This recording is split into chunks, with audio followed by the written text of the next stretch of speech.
শুরু করব সংবিধানের প্রেক্ষাপটের দ্বিতীয় লেকচার।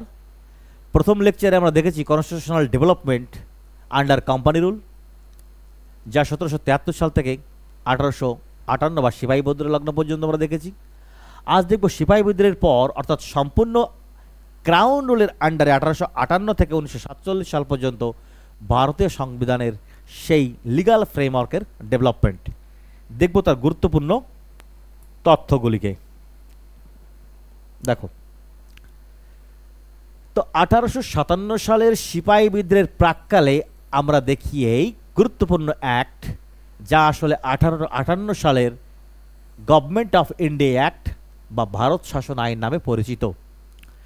1857 সালের সিপাহী বিদ্রোহ ভারতের স্বাধীনতার প্রথম যুদ্ধের পর ব্রিটিশ গভর্নমেন্ট ইস্ট ইন্ডিয়া কোম্পানির শাসন প্রণালীকে সম্পূর্ণরূপে বিলুপ্ত করেন এবং তার সম্পূর্ণ প্রশাসনিক ক্ষমতা ব্রিটিশ পার্লামেন্ট নিজের হাতে তুলে নেন। মহারানী ভিক্টোরিয়া তার রাজ সিংহাসনের প্রতিনিধি হিসাবে একটা নতুন পদের জন্ম দেন বা ভাইসরয়। লর্ড ক্যানিং, যে ছিল ভারতের প্রথম গভর্নর জেনারেল অফ ইন্ডিয়া, তার ডেজিগনেশন চেঞ্জ করে করা হয় ভাইসরয় বা ব্রিটিশ সিংহাসনের ডাইরেক্ট প্রতিনিধি হিসাবে।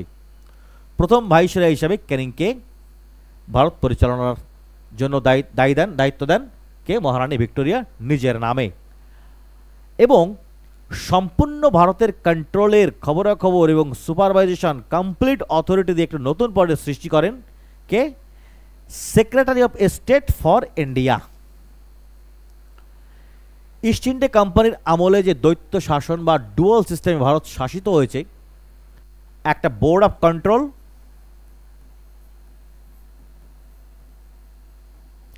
এবং কোর্ট অফ ডাইরেক্টরস,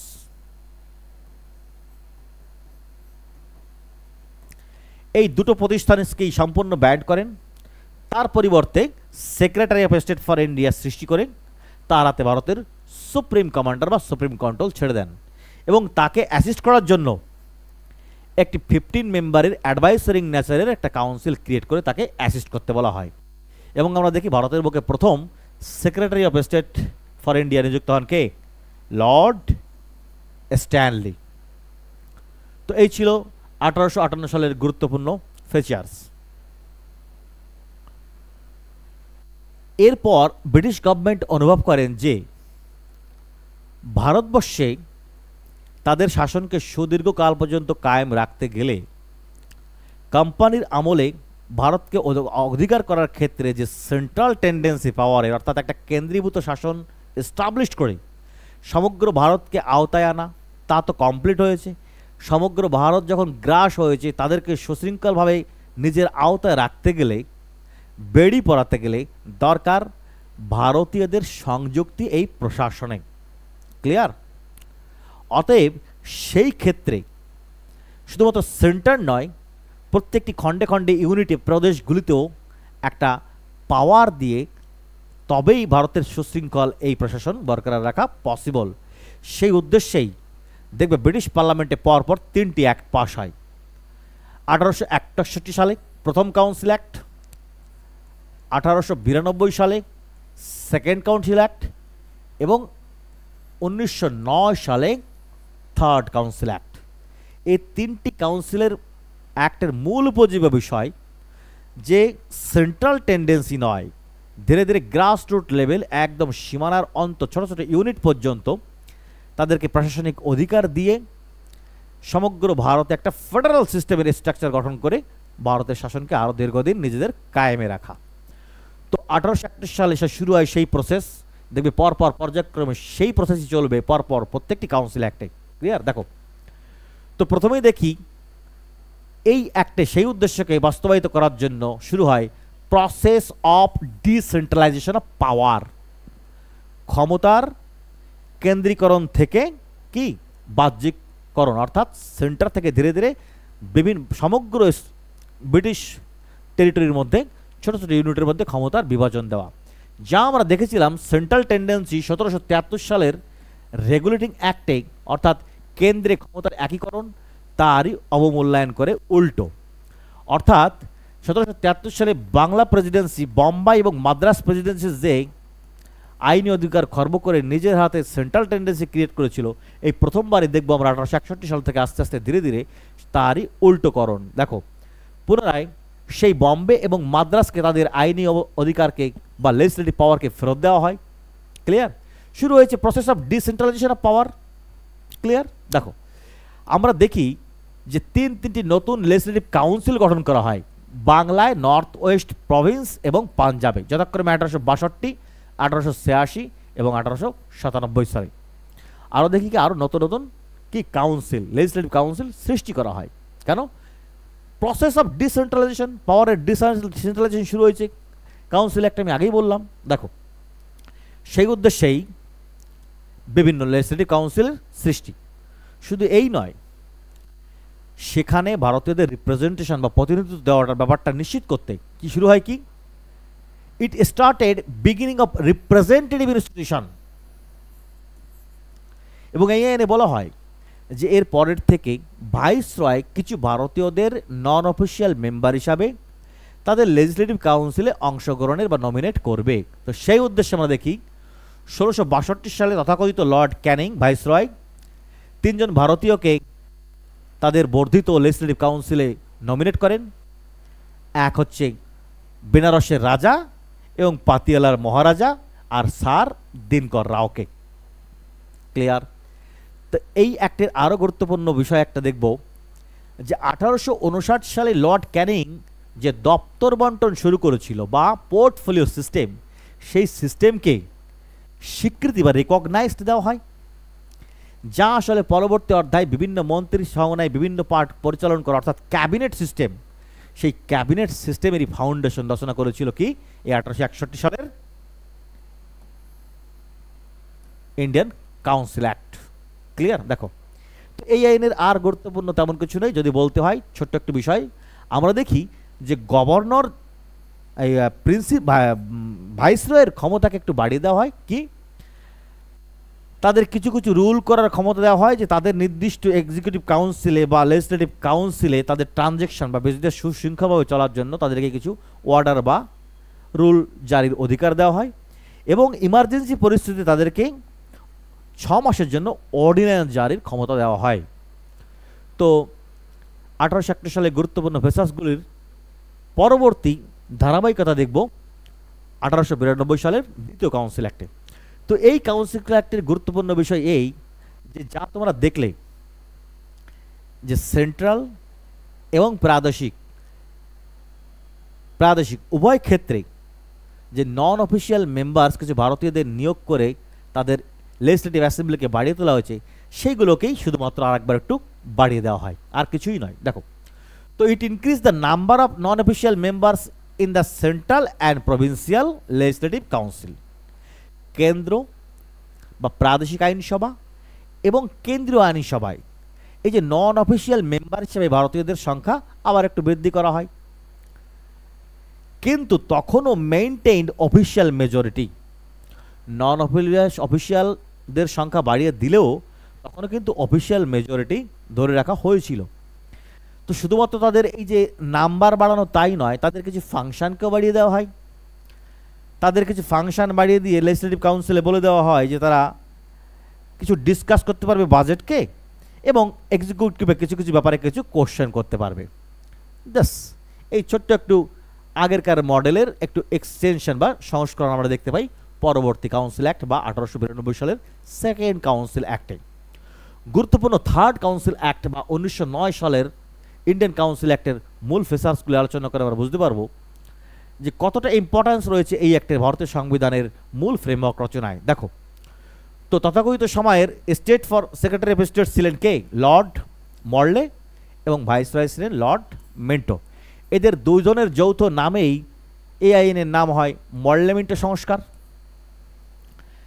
তো এর আগের কাউন্সিল অ্যাক্টে যে তোমরা দেখেছো যে নন অফিসিয়াল মেম্বারদের সংখ্যা লেজিসলেটিভ কাউন্সিলে বাড়িয়ে তোলা হচ্ছে, এই ক্ষেত্রে তা আরও ব্যাপকভাবে বাড়িয়ে তোলা হয়।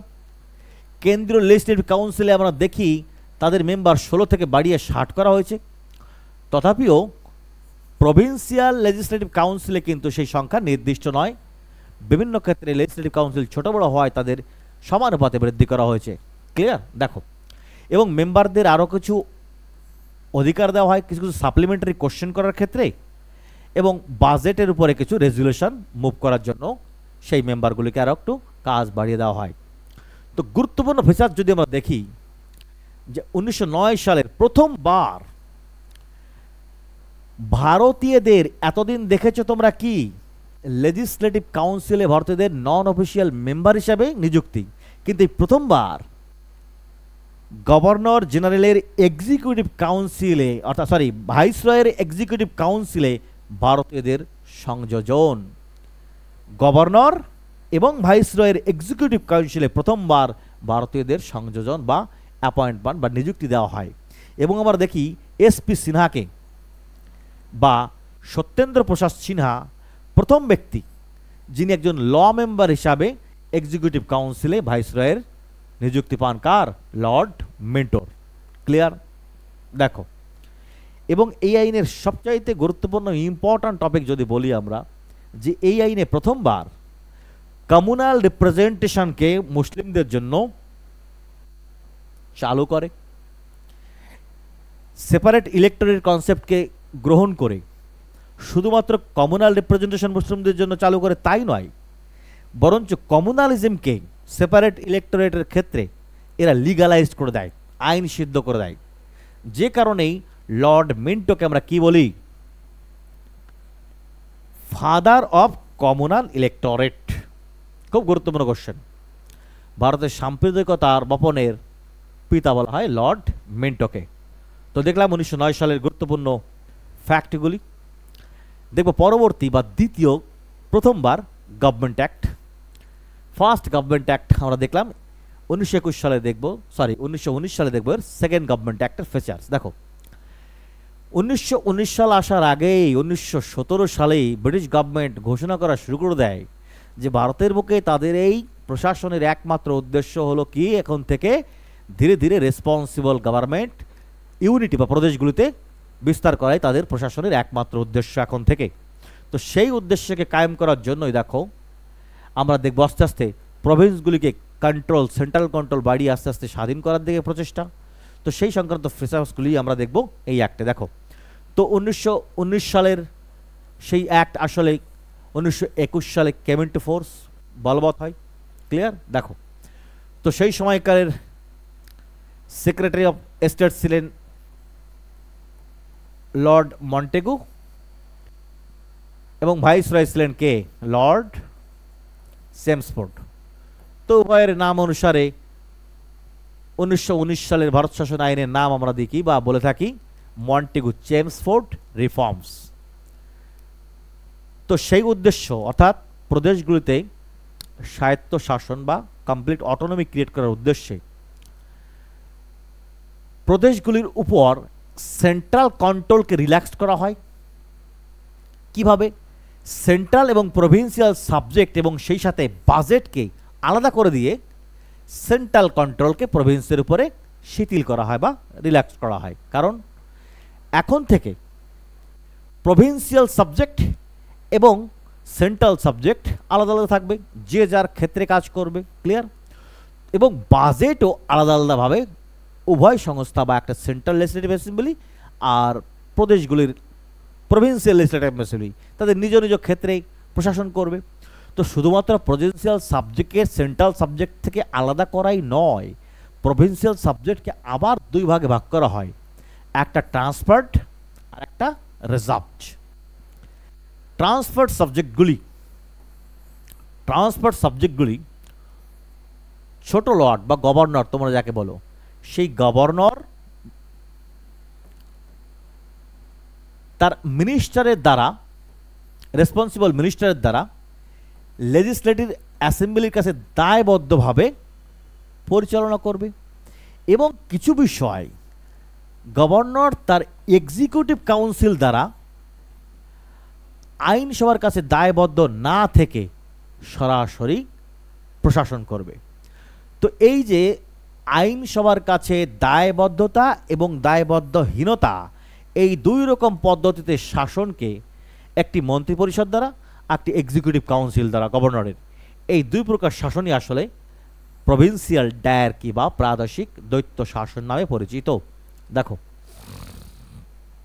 এবং 1919 সালের যদি গুরুত্বপূর্ণ সবচেয়ে ইম্পর্ট্যান্ট ফ্যাক্ট যদি দেখি, আমরা দেখব পরবর্তী পয়েন্ট। দেখো, ইট ইন্ট্রোডিউসড বাইক্যামেরালিজম অ্যান্ড ডাইরেক্ট ইলেকশন। প্রথমবার সেন্ট্রাল লেজিসলেটিভ অ্যাসেম্বলি আমরা দেখি দুই ভাগে বিভক্তকরণ অর্থাৎ দ্বিকক্ষ বিশিষ্টকরণ। দেখি সেন্ট্রাল লেজিসলেটিভ অ্যাসেম্বলিকে ভেঙে দুই ভাগ করা হয়েছে। এক তো আপার হাউস আর একটি লোয়ার হাউস। আপার হাউসের নাম কাউন্সিল অফ স্টেটস এবং লোয়ার হাউসের নাম দেওয়া হয় কি লেজিসলেটিভ অ্যাসেম্বলি, যাকে আজকে তোমরা বলো রাজ্যসভা আর লোকসভা, যা আজকের সংবিধানে এবং বর্তমানে তোমরা দেখছো। তারই শুরুয়াত হয়েছিল 1919 সালের প্রথম গভর্নমেন্ট অ্যাক্টে এই দ্বিকক্ষ বিশিষ্ট আইনসভা বা বাইক্যামেরালিজমের ইন্ট্রোডাকশনের মাধ্যমে। এবং এতেই আমরা দেখি কিছু কিছু ক্ষেত্রে ডাইরেক্ট ইলেকশন হয়, যদিও সেই ভোটাধিকার সবাই কিন্তু পায় না। ক্লিয়ার? দেখি সেপারেট ইলেক্টরের যে প্রথা শুরু হয়েছে থার্ড কাউন্সিল অ্যাক্টে আমরা দেখেছি, তাকে শুধু মুসলিম নয়, গভর্নমেন্ট অ্যাক্টে শিখ, ইন্ডিয়ান, খ্রিস্টান, অ্যাংলো ইন্ডিয়ান এবং ইউরোপিয়ানদের জন্য এক্সটেন্ড বা বাড়িয়ে দেওয়া হয়। এবং আমরা দেখি এই প্রথমবার একটা নতুন post, the high commissioner for India in London, ভারতের জন্য একটি হাই কমিশনার লন্ডনে একটা নতুন পদ সৃষ্টি করা হয়, যা আসলে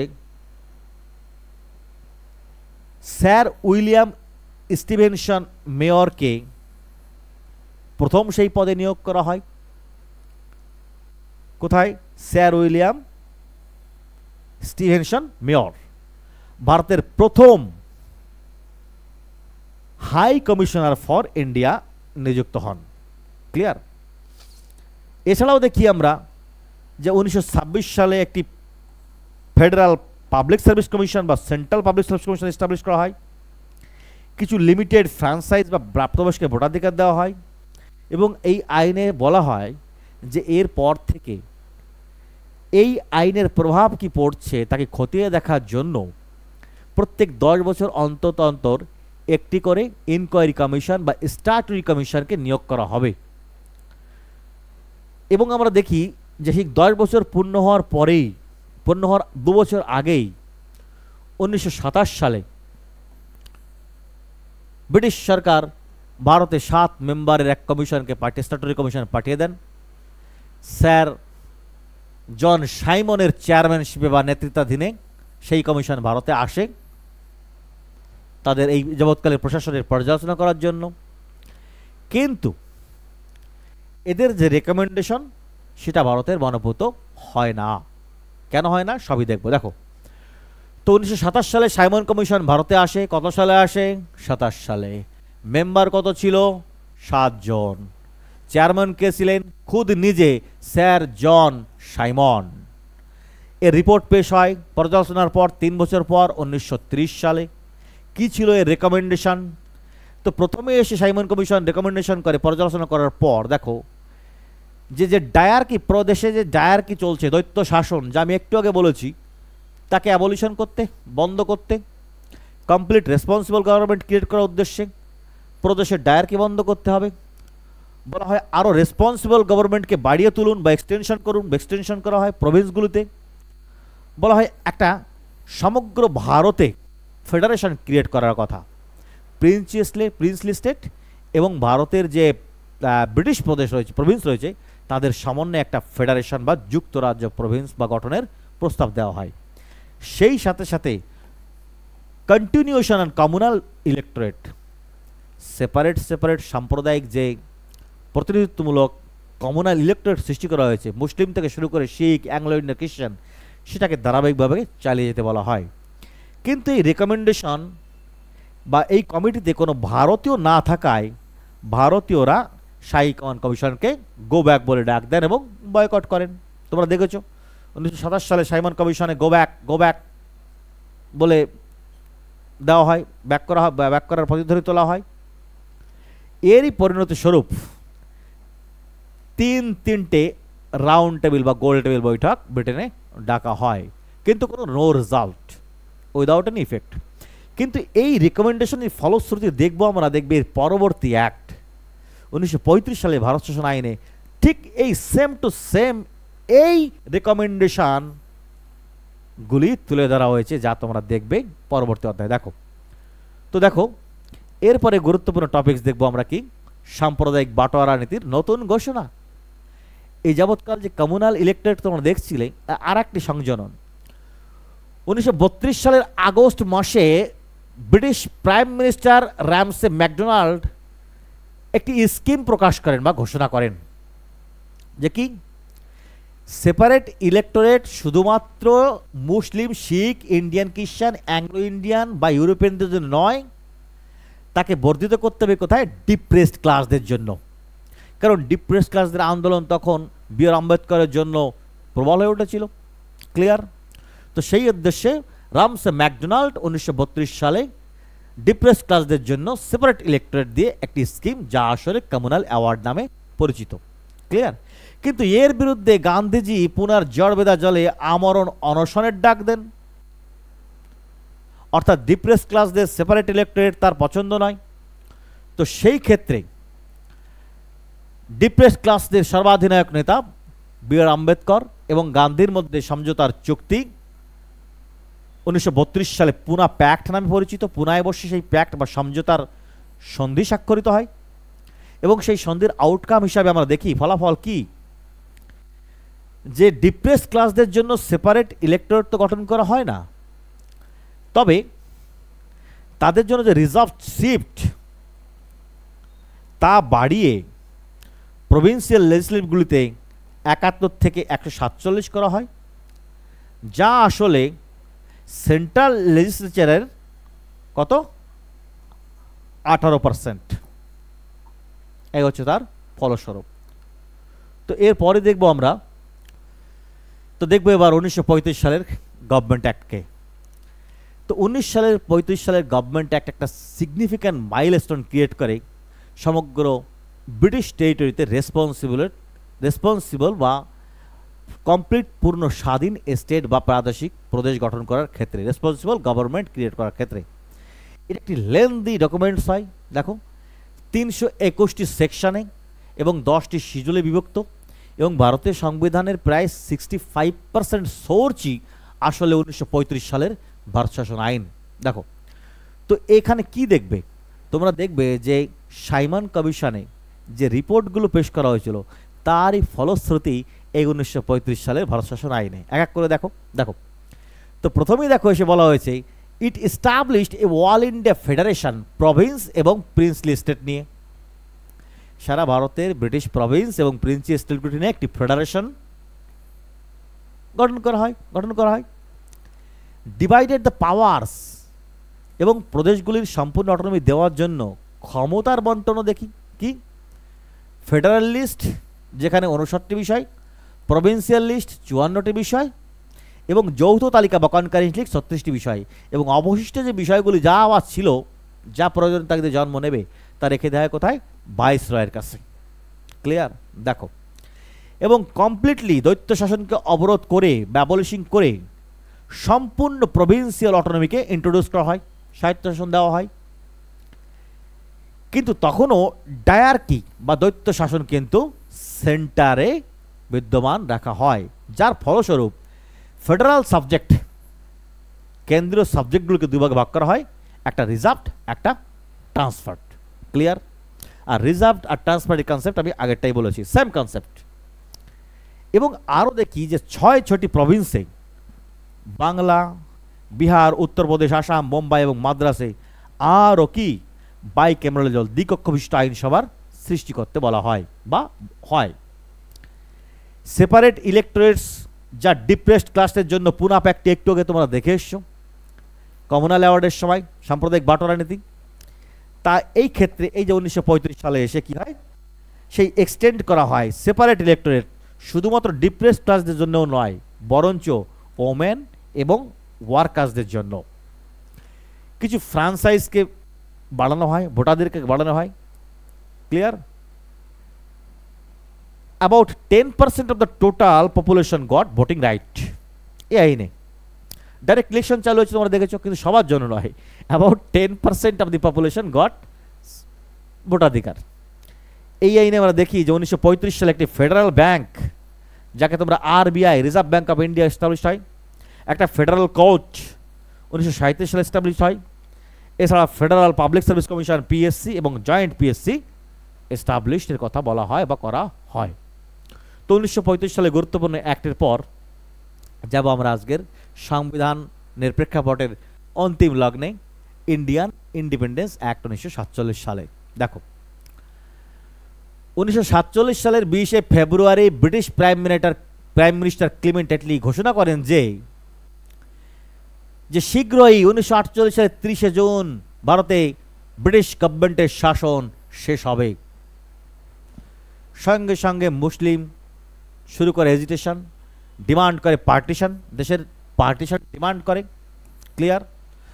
সঙ্গে সঙ্গে 1947 সালের 3রা জুনই ব্রিটিশ গভর্নমেন্ট ক্লিয়ার করে দেয় যে 1946 সালে গঠিত কনস্টিটিউয়েন্ট অ্যাসেম্বলি, সংবিধান সভা প্রণীত যে সংবিধান প্রণয়ন হবে, তা দেশের কোনো অংশ যদি স্বীকার করতে অরাজি হয়, তাহলে সেই ক্ষেত্রে সেই সংবিধান লাগু হবে না। গণ্ডগোলের শুরুয়াত। ক্লিয়ার? সঙ্গে সঙ্গে সেই সেম দিনেই 1907 সালে সঙ্গে সঙ্গে এই ঘোষণার পরই লর্ড মাউন্টব্যাটেন সঙ্গে সঙ্গে ভারতের ভাইসরয় কি করে, নিয়ে আসেন পার্টিশন প্ল্যান, যা আসলে 3 জুন প্ল্যান বা মাউন্টব্যাটেন প্ল্যান নামে পরিচিত। সেই মাউন্টব্যাটেন প্ল্যান অনুসারে কংগ্রেস এবং মুসলিম লীগ উভয়ের কিছু মধ্যস্থতায় ভারতের বিভাজন আবশ্যিক। 1947 সালেই যার নাম নেয় আসলে কি, ইন্ডিয়ান ইন্ডিপেন্ডেন্স অ্যাক্ট অনুযায়ী সম্পূর্ণ উপমহাদেশ ভাগ হয় 2টি ডমিনিয়নে, একটা ইন্ডিয়া, একটা পাকিস্তান হিসাবে। ক্লিয়ার? দেখো, তো 1947 সালের সেই ইন্ডিপেন্ডেন্স অ্যাক্টের ফিচার যদি বিশ্লেষণ করি, তো আমরা দেখব যে সম্পূর্ণরূপে ব্রিটিশ রুলকে অ্যাবলিশ করা হয় এবং ভারতকে ডিক্লেয়ার করা হয় একদম ইন্ডিপেন্ডেন্ট এবং সবরিন স্টেট 1947 সালের স্বাধীনতা দিবসের লগ্ন থেকে। 1947 সালের 15 আগস্ট স্বাধীনতার সঙ্গে সঙ্গে ভারতকে ব্রিটিশ রুল সম্পূর্ণ অ্যাবলিশড হয় এবং একটি ইন্ডিপেন্ডেন্ট সবরিন স্টেট বলে ভারতকে ঘোষণা করা হয়। এটি ক্রিয়েট করে 2টি ডমিনিয়ন, একটা ইন্ডিয়া, একটি পাকিস্তান, এবং যাদের সম্পূর্ণ অধিকার রয়েছে ব্রিটিশ কমনওয়েলথ থেকে সিসিড করার বা নিজেদেরকে সরিয়ে নিয়ে স্বাধীন করার। দেখো, কনস্টিটিউয়েন্ট অ্যাসেম্বলি অফ 2 ডমিনিয়ন, উভয় ডমিনিয়ন পাকিস্তান এবং ইন্ডিয়া বা ভারতবর্ষ, উভয় ডমিনিয়নের কনস্টিটিউয়েন্ট অ্যাসেম্বলিকে নির্দেশ দেওয়া হয় যে তারা তাদের নিজস্ব সংবিধান রচনা করবেন এবং সেই সাথে সাথে তাদের সংবিধান লাগু হওয়ার সঙ্গে সঙ্গে এ যাবৎকাল ব্রিটিশের যাবতীয় অ্যাক্ট ইনক্লুডিং ইন্ডিপেন্ডেন্স অ্যাক্টও বাতিল হবে।